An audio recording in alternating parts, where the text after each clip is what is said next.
শায়লা সাথীর হাতে এত টাকা কেন দিলেন আর্থিক সচিব?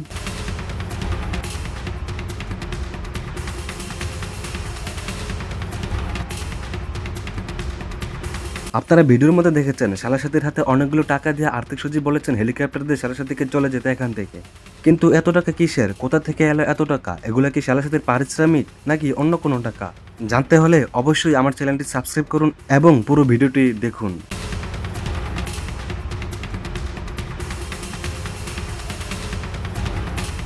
হঠাৎ একটি শুটিং স্পটে আর্থিক সচিব শায়লা সাথীর হাতে অনেকগুলো টাকা দিয়ে বললেন, তুমি এখান থেকে টাকাগুলো নিয়ে অন্য কোথাও চলে যাও।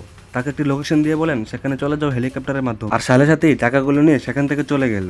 এখন দর্শকদের প্রশ্ন, এত টাকা কোথা থেকে এলো? এগুলা কি শায়লা সাথীর পারিশ্রমিক, অন্য কোনো কাজের জন্য এই টাকাগুলো দিয়েছে আর্থিক সচিব? তো গাইস, আপনারা কমেন্ট করেন এই টাকাগুলো কিসের টাকা হতে পারে? এগুলা কি শায়লা সাথীর পারিশ্রমিক নাকি অন্য কোনো কাজের টাকা? আর স্কুল গ্যাং নাটক করে কত টাকাই বা পেলেন এখন পর্যন্ত শায়লা সাথী? যে টাকাগুলো আর্থিক সচিব শায়লা সাথীর হাতে তুলে দিলেন এবং শায়লা সাথী হেলিকপ্টার থেকে বসে টাকাগুলো ছিটাচ্ছেন, এই দুইটা ভিডিওতে আপনারা যেগুলো দেখতে পেয়েছেন এগুলো আসলে অরিজিনাল কোনো টাকা নয়। এগুলো হচ্ছে নকল টাকা, শুটিং এর মধ্যে ব্যবহারের জন্য আর্থিক সচিব শায়লা সাথীর হাতে দিয়েছেন। আপনারা স্কুল গ্যাং সিজন 3 তে অবশ্যই দেখবেন, একটি পর্বের মধ্যে এই পার্টটা আপনারা পেয়ে যাবেন যেখানে শায়লা সাথী হেলিকপ্টার থেকে বসে টাকা উড়াচ্ছেন।